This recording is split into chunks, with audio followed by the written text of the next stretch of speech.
नमस्कार आपण स्वागत करुच्ची मो यूट्यूब चैनल को मु आशा करी आपण समस्त भल थे। तो आज विषय वस्तु हूँ पद प्रकरण ओडिया ग्रामर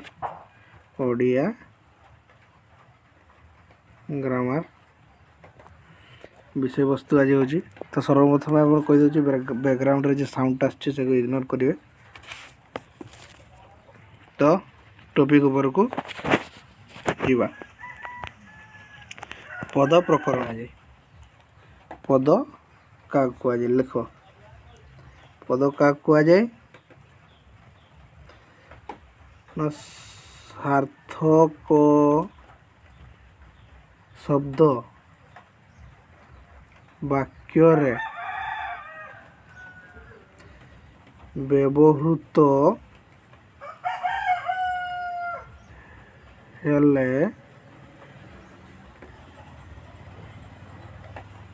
ताहाकू पद कुहा जाए। बुझिपार क्या पद कुहा जाए ना सार्थक शब्द वाक्य रे व्यवहृत हेले ताहाकू पद कुहा जाए। पद क्या कुहा जाए ना सार्थक वाक्य शब्द रे व्यवहृत हेले ताहाकू पद कुहा जाए। वर्तमान आम जानिबा पद केते प्रकार है। पद केते प्रकार ना पद होउची पद केते प्रकार ना 5 प्रकार। पद केते प्रकार ना 5 प्रकार। तो 5 प्रकार पदर नाम पद 5 प्रकार। पद क्या कहुए सार्थक शब्द वाक्य व्यवहृत है पद कहुए। पद केते प्रकार ना 5 प्रकार। कौ कौ पद ना प्रथम है विशेष्य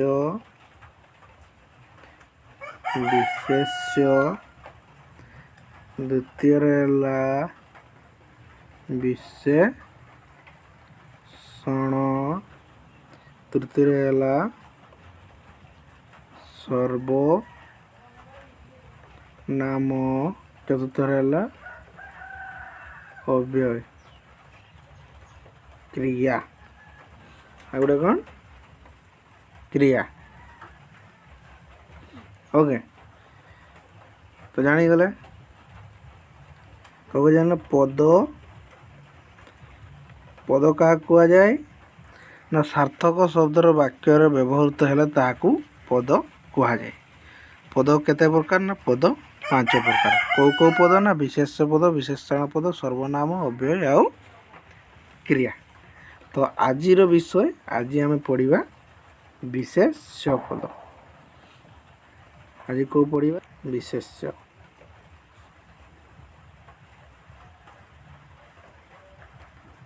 आज पढ़ा तो प्रथम आम जाना विशेष्य पद क्या कह जाए। प्रथम आम जाना विशेष्य पद क्या कह जाए। नोट कर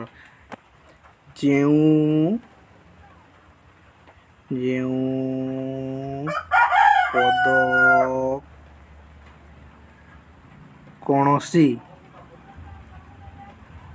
नाम को बुझाए ताहाकू कौन कह जाए ताहाकू विशेष्य पद कुहा जाए। है विशेष पद क्या कह जाए ना जो विशेष पद क्या कह जाए ना जो पदरे कौनसी नाम को बुझाए ताहाकू विशेष पद कह जाए। जो पदर गोटे नाम को बुझाऊ ताकू विशेष पद कह जाए। नाम गोटे बुझाऊ उदाहरण उदाहरण उदाहरण है उदाहरण दौची मधु बाबू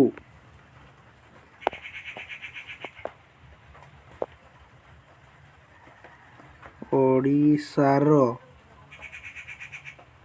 जड़े बर पुत्र विशेष्य पद ये कौटा ना विशेष्य पद कौटा नाम को बुझाऊ कही जो पद कौन नाम को बुझे ताको विशेष्य पद कहुए ये कौटा विशेष्य पद ना यहीटा मधुबाबू ओडिशार जड़े बर पुत्र है तुम भाव गोटे विशेष पद अच्छी दुईटा अच्छी मधुबाबू गोटे नाम को बुझाऊँ ओडिशा एटा भी गोटे नाम को बुझे ताले विशेष पद केटा अच्छे दुईटी है विशेष पद क्या कहने जो पद कौन नाम को बुझे ताको विशेष पद कहुए सरीगला नाम जी थी मैंने से विशेष पद नेक्स्ट जा विशेष पद जानिले वर्तमान आम जानिबा विशेष पद केते भाग रे विभक्त करा जायछि कोन जानिबा ना विशेष पद विभक्त विशेष पद विभक्त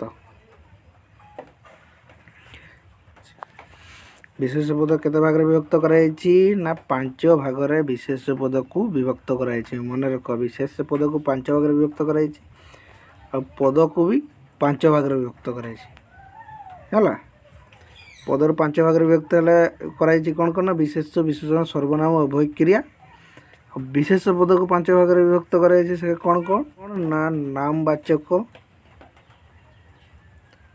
नाम वाचक है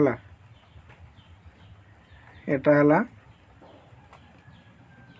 2 नंबर रे जातिवाचक 3 नंबर रे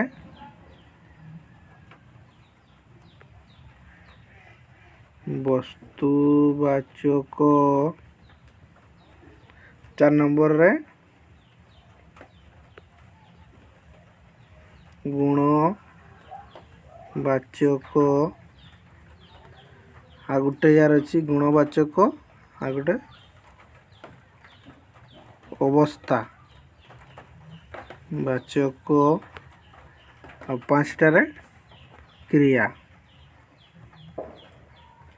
क्रियावाचक है विशेष पद को केते भाग रे विभक्त कराई ना विशेष पद को 5 भाग रे विभक्त कराई कौन कौन ना 1 रे नामवाचक 2 रे जातिवाचक 3 रे वस्तुवाचक 4 रे गुणवाचक बा अवस्थावाचक 5 रे क्रियावाचक है विशेष पद को केते भाग रे विभक्त करा जायछि ना विशेष पद को 5 भाग रे विभक्त करा जायछि कौन कौन ना जातिवाचक वस्तुवाचक गुणवाचक क्रियावाचक आउ नामवाचक सरला तो प्रथम आम जानिबा कौन जानिबा ना नाम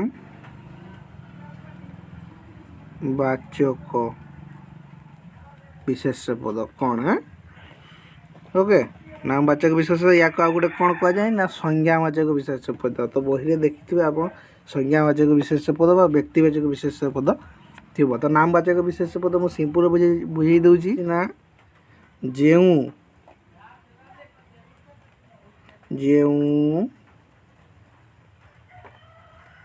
विशेष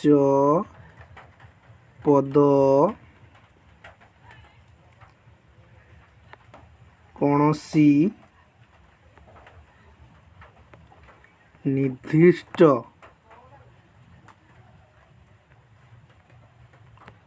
व्यक्ति पर्वत नदी देश से कहते जेटा ओके देश इत्यादिर नाम को प्रकाश करे ताकू नामवाचक बा व्यक्तिवाचक और संज्ञावाचक विशेष पद कहुए बुझीगल उदाहरण नाम को जेटा बुझाउथबो सेटा तो हम व्यक्तिवाचक संज्ञावाचक नामवाचक विशेष पद उदाहरण दूसरी देख उदाहरण कौन अच्छी ना माघ मासरे भारी शीत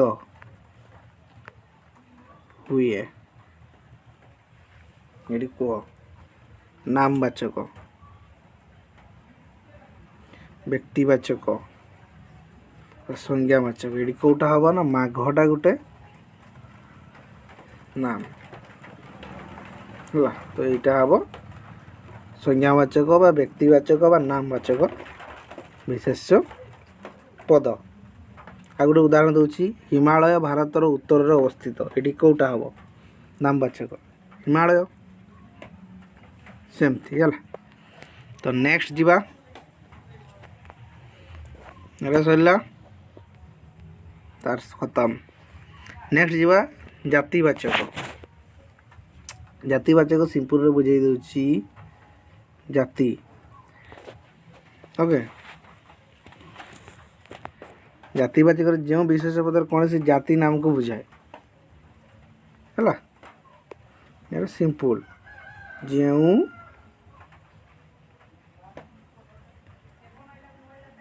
विशेष पदरे जाति को बुझाउथबो जो विशेष पदरे कौन सी जाति को बुझेब ताकू जातिवाचक विशेष पद कह जाए उदाहरण जोटा जाति को बुझेब से जातिवाचक विशेष पद कहीदे उदाहरण जापर भारत जातीय पशु बाघ मन रख कौन कह जातिवाचक जो विशेष पद कौन सी जाति नाम को बुझाए ताकू जातिवाचक विशेष पद कह जाए देख ये कौटा हम जातिवाचक ना बाघ बाघ मानकर गोटे जाति अच्छी तेणु बाघटा हम जातिवाचक विशेष पद एना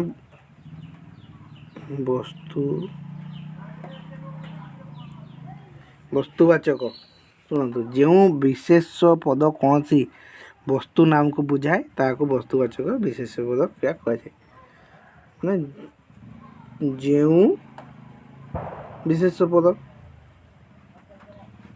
विशेष पद जे भूल जाइए से हरियाणा विशेष पद क्या कहे जो पद कौन सी नाम को बुझे विशेष पद कहुए छाड़ तो वस्तुवाचक विशेष पद क्या कहुए ना जो विशेष पद कौन सी वस्तु नाम को बुझेब जो विशेष पद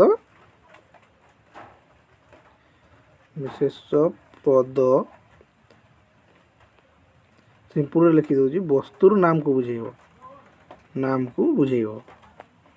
है नाम को बुझेब ताको वस्तुवाचक विशेष पद कह जाए उदाहरण सुना गोटे मूल्यवान धातु सुना गोटे मूल्यवान धातु वस्तु किए हम सुना ताले ये वस्तुवाचक विशेष पद वस्तु गला जाति गला नाम गला वर्तमान गुण गुणवाचक शुण लिखि रख जो विशेष पद कौन सी अवस्था व गुण नाम को बुझाए ता गुणवाचक विशेष कहती लिखिदे देख ये इम्पोर्टेंट जिनस ये जानी जो विशेष पद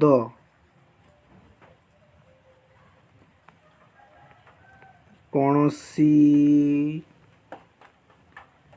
अवस्था बा गुण नाम को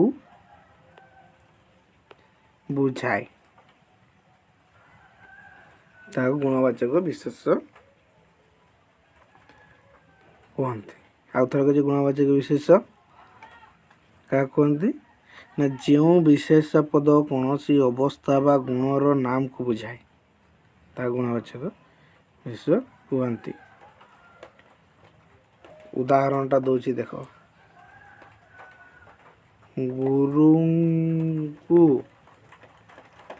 ना गुरु को सॉरी गुरु को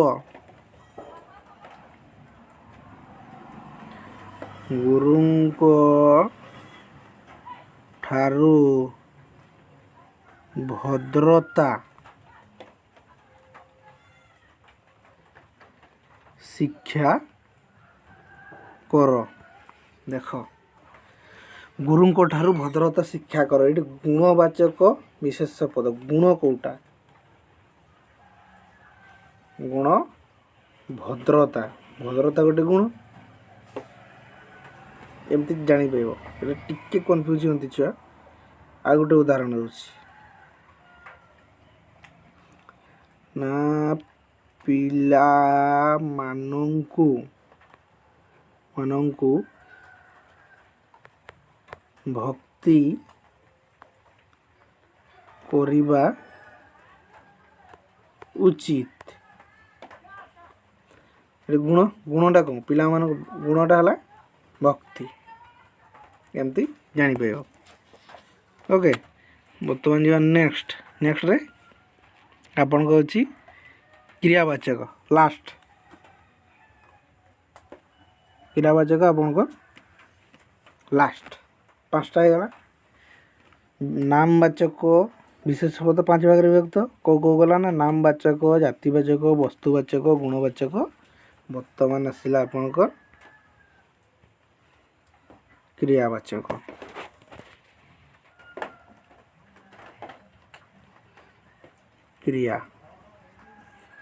क्रियावाचक विशेष पद क्या कहा जाए ना जो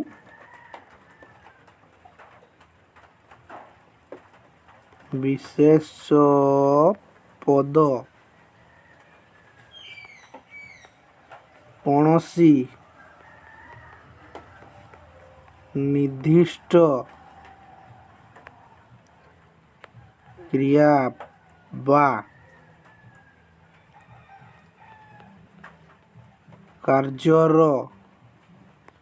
नाम को बुझाए। क्रियावाचक विशेष पद क्या कहा जाए ना जो विशेष पद कौन सी निर्दिष्ट क्रिया बा कार्यर नाम को बुझाए। काम क्रिया उदाहरण दबा मते भजन शुणिबाकू भल लगे मते भजन शुणिबाकू भल लगे। आउ थे उदाहरणटा देखिए आउ थे तुमको बुझे दूसरी क्रिया जो विशेष पद कौन सी निर्दिष्ट क्रिया बा कार्य नाम को बुझाए। क्रिया काम करुव आ बा कार्य जे कार्यटा कर से नामटा को बुझेब ये उदाहरणटा देखे जो ए उदाहरणटा कौन अच्छी ना मते भजन शुणिबाकू भल लगे ना कि कामटा करुच्ची ना सी भजन शुणुची यहाँ है क्रियावाचक विशेष पद। तो आज पद प्रकरणर विशेष पद आज डिस्कसन कराला। नेक्स्ट क्लास रे विशेषण पद डिस्कसन कराव सेहीपरि पदर 5टी भाग को आम डिस्कसन करिबा। तो विशेष पदर multiple choice question next class रे आम नहीं करी आसीबु। आपण माने समस्त रेडी थिबे। तो से पर्यंत हमको विदाय दियंतु आ एमती भल पाइबा आम उपर रखि दियंतु। धन्यवाद।